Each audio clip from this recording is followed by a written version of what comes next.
Okay, you have now rules for finding the C F. So जैसे कि हमने बात करी कि C F is that portion which corresponds to F D Y is equal to X. ठीक है जी। सो अब इसको फिर से अगर इलैबोरेट करेंगे तो हमारे पास D N plus A one, D N minus one, A two, D N minus two, so on up to A N minus one, D plus A N Y is equal to zero. ठीक है जी। अब late its factors, क्योंकि ये polynomial है, so let its factors be m1, m2 and so on up to mn, क्योंकि nth degree है, so mn तक हमने ले लिया। This means it is equal to d minus m1, d minus m2, d minus m3 and so on up to d minus mn y is equal to 0। So you can see कि कोई भी एक factor के corresponding हम निकाल लें और बाकी सब सेम टाइप का ही होगा, solution will be same. So considers, I am considering d minus mr y is equal to 0. So this means dy by dx minus mr y is equal to 0. And this is clearly variable separable form. ये आ गया dy by y is equal to mr dx. That means log y is equal to mrx c या फिर y is equal to c e raised to power minus mr x। ठीक है जी। ये तो हो गया the solution corresponding to the factor rth factor, right. So अब एक और हमारे पास जो इसके पास for before proceeding the further एक और रिजल्ट होता है, एक और भी होती है कि अगर आपके पास if y1, y2 so on up to yn are n linearly independent solution of equation f t y is equal to 0, then u is equal to c1 y1 plus c2 y2 so on up to cn yn is also a solution। और इसी चीज को हम explore करेंगे क्योंकि हमारे पास सिर्फ एक फैक्टर कॉरस्पॉन्डिंग हमने निकाल लिया, बाकी सारे फैक्टर्स के कॉरस्पॉन्डिंग निकाल के and then we will say that c1 y1 उनका जो लीनियर कॉम्बिनेशन है c1 y1 c2 y2 so on up to cn yn is also a solution. Okay, इसमें 5 cases हैं. Dealing with the first case when the roots of auxiliary equation ft is equal to 0 ही होती है. That means ft is equal to 0 are real and distinct. इसका मतलब m1 m2 so on up to mn सारे क्या है, real भी हैं और डिस्टिंक्ट भी है. तो उस केस में क्लियरली हमारे पास ये बन रहे हैं factors d minus m1 y is equal to 0, then you have m2 y is equal to 0 so on up to d minus m1 y is equal to 0. अब इसके कॉरस्पॉन्डिंग सोल्यूशन क्या आया, c1 e raise to power m1x. ठीक है, इसके corresponding c2 e raise to power m2x. Then again इसके corresponding आया c, यहाँ पर n कर लीजिए, mn c n e raised to power mnx. So therefore combined solution किस फॉर्म के आ जाएगा, c1 e raised to power m1x e raised to power m2x so on up to cn e raised to power mnx. So this is your the first classification कि अगर आपके पास सारे roots real हैं और distinct हैं then this is your solution. ठीक है जी. अब सेकेंड क्या है आपके पास, so second case is when the roots are repeated. हो ही सकता है हमारे पास इस तरह की भी इक्वेशन हो कि रूट्स रिपीटेड है. से कौन सी रूट हम रिपीट कर रहे हैं, से m1 and that to twice, सिर्फ 2 बारी. इसका मतलब जो आपके पास fd इज इक्वल टू 0, ये किस तरह से फैक्टराइज होगा, d minus m1 square, then you will have d minus m3, let this be m1 m2 is equal to m1 and so on up to d minus mn y is equal to 0.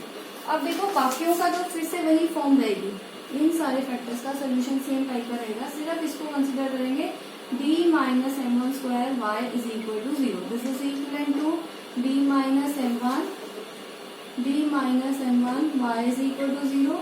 अब late क्या कर रहे हैं, d minus m1 y is equal to, I am supposing it to be equal to 3, right. So इसका मतलब ये क्या बचा आपके पास, b माइनस m1b इज इक्वल टू 0। और इसका इस तरह का सोल्यूशन हम ऑलरेडी एग्जिबिट कर सकते हैं। b क्या आ गया, c1 e raise to power m1x, जो हमने पीछे सोल्यूशन डिराइव किया था उसके अकॉर्डिंग, राइट। अब इधर फिर से वापस आ जाओ, b minus m1y is equal to c1 e raise to power m1x। This means dy by dx minus m1y is equal to c1 e raise to power m1x, ठीक है जी। अब यहाँ पे आप देख सकते हो ये कौन सी बन गई, this is very important type, this is linear differential equation, that means linear in y, जिसको आप डील करेंगे with the help of integrating factor. Integrating factor type क्या थी, dy by dx plus py is equal to q, ये था हमारे पास, right. So integrating factor is e raised to power integral p dx, which means e raised to power minus m1 dx e raised to power minus m1x। और इसका मतलब, ठीक है, therefore solution क्या होता है, y into integrating factor, so y into e raised to power minus m1x is equal to q, जो कि आ गया c1 m1x into e raised to power minus m1x dx, ठीक है जी। so y e raise to power minus m1x, ये cancel होगी terms, हमारे पास क्या बचा, c1x प्लस c2। तो इसका मतलब जो फॉर्म आई है सोल्यूशन की वो आ गई c1x plus c2 e raise to power m1x, ठीक है जी। अब ये जो जितना फैक्टर आया है, this is just corresponding to this circle, यहाँ पे मैंने स्क्वायर ब्रैकेट बना दिया। बाकी टोटल सोल्यूशन क्या रहेगा फिर, इसका मतलब c1x plus c2 e raise to power m1x plus c3 e raise to power m3x and so on up to cn e raise to power m1x, ठीक है जी। अब इसी को मैं आगे जनरलाइज करती रहूंगी। This was when the root is repeated say twice. अब थ्राइस आएगा तो क्या आ जाएगा, you will have c1x square plus c2x plus c3 e raise to power m1x plus c4 से शुरू करेंगे m4x and so on up to cn e raise to power m1x। So this will be continue. इस तरह से आप इसको extend कर सकते हो, चाहे 4 है चाहे 5 टाइम्स रिपीटेड है, whatever. Then coming to the next case, so the third case is when the roots are complex, that means इसमें हमारे पास ये हो सकता है alpha plus iota beta and the other is alpha minus iota beta. और ये तो आपको पता ही है कि जो आपके पास कॉम्प्लेक्स रूट्स हैं they always occur in conjugate pairs, तो पहले ही हमने वो वाली फॉर्म एज्यूम कर ली है, conjugate pairs, right. Then I am just talking now, say this is your m1 और ये है आपके पास m2।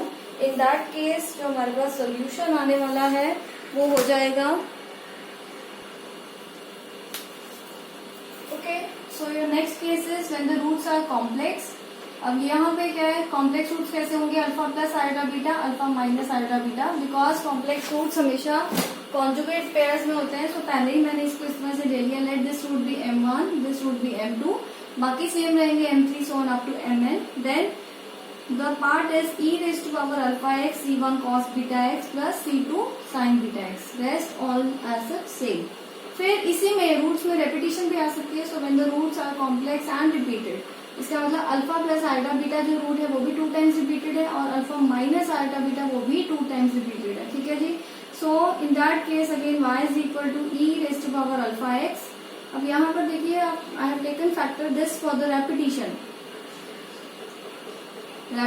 और ये आ गया for imaginary variable. So c1 plus x c2, इधर आ गया c3 प्लस x c4, ठीक है जी। अब मेन बात जो ध्यान रखने वाली रहेगी, इधर you take c1x plus c2 या फिर c1 plus x c2, this things are equivalent. अपने अपने बुक पे डिपेंड करता है, वैसे generally we prefer in this way, increasing form में हम प्रेफर करते हैं, ठीक है जी। सो सिमिलरली इसको रिलेट किया है c1 plus x c2 plus x square c3। अब इसका एक टेबल बना हुआ है बहुत अच्छा बुक में, you can refer to the table page 5.5, उसमें सारे रूल्स आपके पास लिस्टेड है for finding the complementary factor. In the next we will be dealing with the questions. Thank you.